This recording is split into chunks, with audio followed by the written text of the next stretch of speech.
అడుగు ముందుకు పడలే. ఆ 8 మంది ఆచూకీ దొరకలే. ఇప్పటికి 3 రోజులు అయిపోయింది.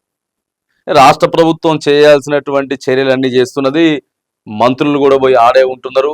ముఖ్యమంత్రి గారు కూడా ఫోన్లు మాట్లాడుతున్నారు. అయినా కానీ 8 మంది ఆచూకీ అసలు పోవడానికి లేదు. ఆడికి ఆ సొరంగం, ఆ ప్రాజెక్టు అట్లున్నది. అది ఎస్ఎల్బిసి ప్రాజెక్టు 8 మంది కనీసం అవతలకి వెళ్ళి మాట కూడా వస్తలేరు. మరి వాళ్ళు సురక్షితంగానే ఉన్నారా, లేకపోతే చనిపోయినరా ఏంది అనేది ఏం అర్థం కానటువంటి పరిస్థితి. రెస్క్యూ టీములు కూడా ఎంత చేసినా కూడా మొత్తం బురద ఎక్కడికక్కడికి పేరుకుపోయిందట. దానికి అసలు ఉండదు కదా, స్పేస్ లేదు.